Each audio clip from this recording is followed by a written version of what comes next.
Welcome to our R&R channel.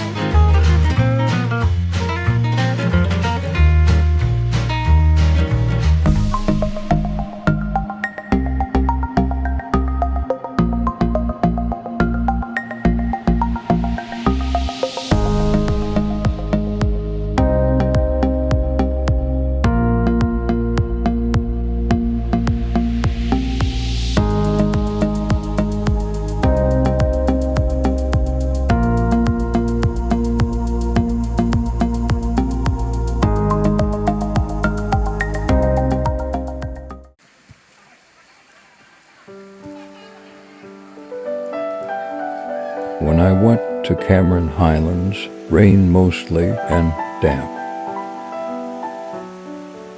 But it still looks gorgeous.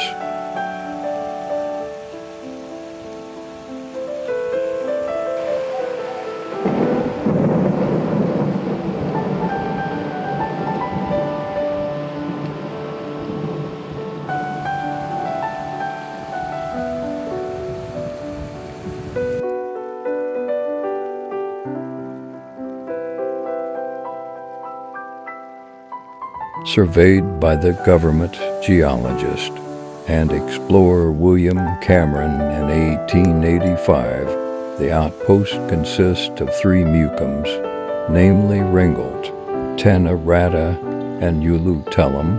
Its 8 settlements are Ringgold, Tanarata, the administrative center, Brenchong, the Bertam Valley, Key Farm. The Cameron Highlands were named after William Cameron, a British explorer and geologist who was commissioned by the then colonial government to map out the Pahang-Perak border area in 1885. In a statement concerning his mapping expedition, Cameron mentioned he saw a sort of vortex in the mountains, while for a reasonably wide area you have gentle slopes and plateau land.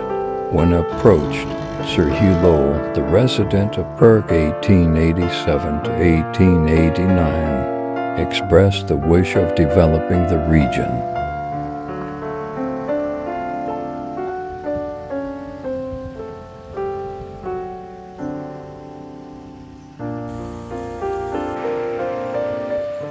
Forty years later, the tableland was given another review when Sir George Maxwell, 1871 to 1959, visited the locale to see if it could be turned into a resort.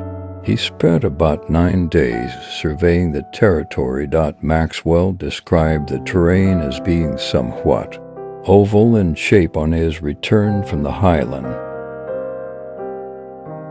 After comparing it with Nuwara Eliya in Sri Lanka and Baguio in the Philippines, he decreed that the site should be developed into a hill station.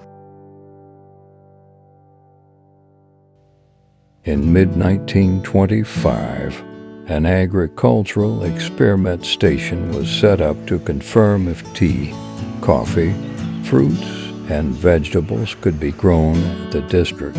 In December 1925, a superintendent was appointed to supervise the 200-acre plantation on Mount Baramban. While research at the station was being carried out, the Colonial Office assigned Captain C.C. Best, a surveyor from the Federated Malay States, to trace the Telem River.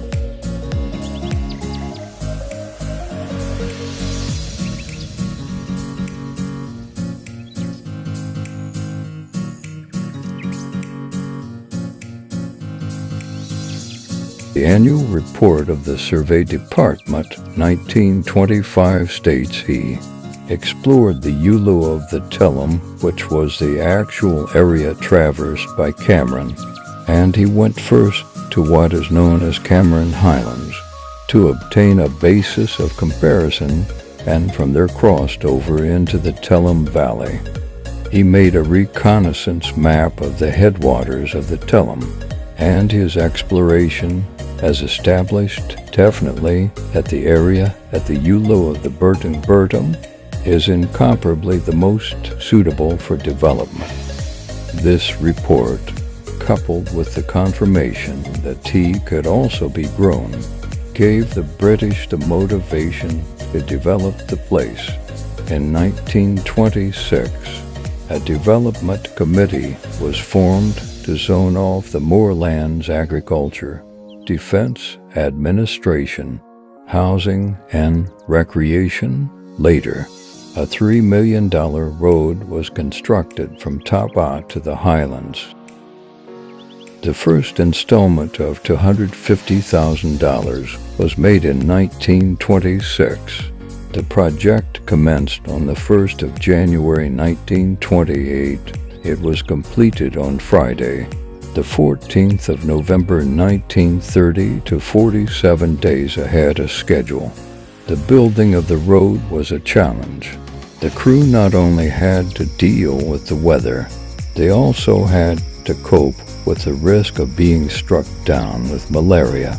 The manning level varied from 500 to 3,000 workers during the construction stage.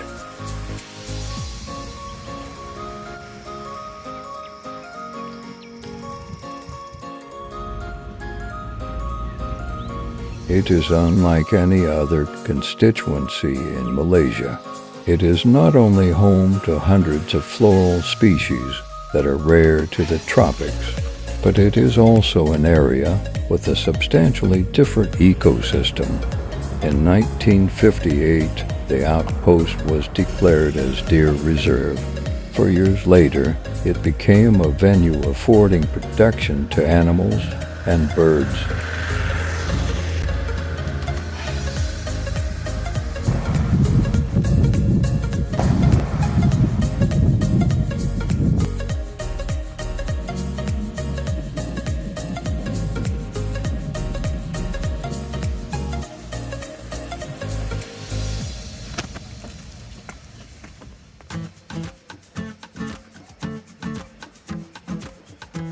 When the road was opened in 1931, the British and the locals moved in to settle on the slopes of the mountain.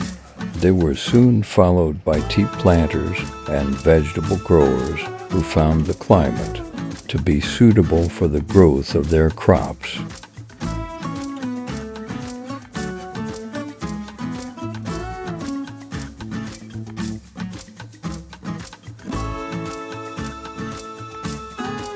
All are nestled at elevations ranging from 800 meters, 2,600 feet, to 1,603 meters, 5,000 to 159 feet above sea level.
On the 1st of July 1931, Cameron Highlands was made an autonomous sub-district under Kuala Lumpur, with its own deputy district officer subordinate to the Lumpur's district officer.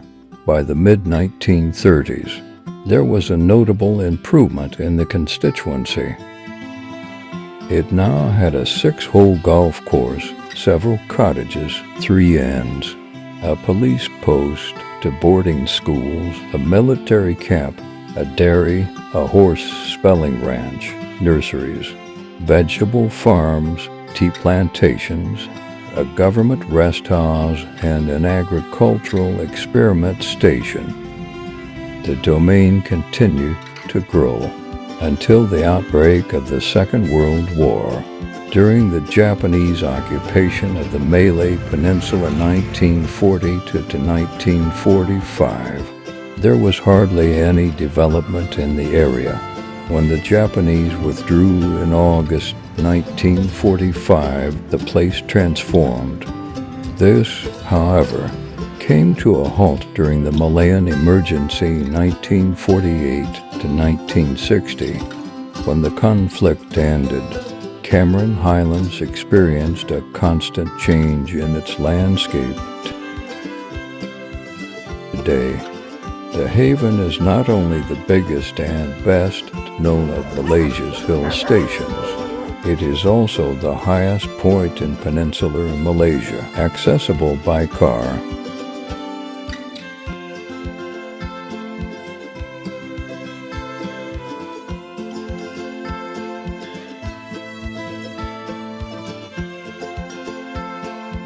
Here we see the farmer use as a cable transportation for vegetables.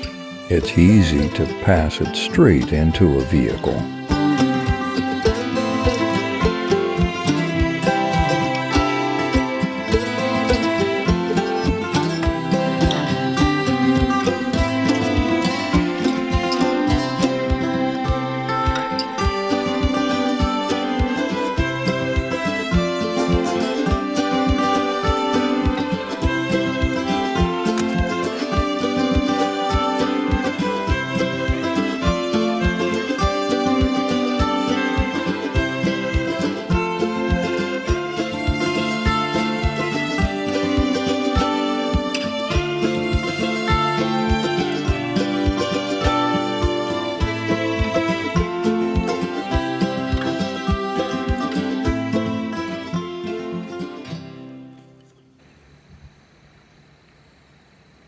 The humidity is high with no marked dry seasons. Its wettest months are from October to November. Its driest period is from January to February.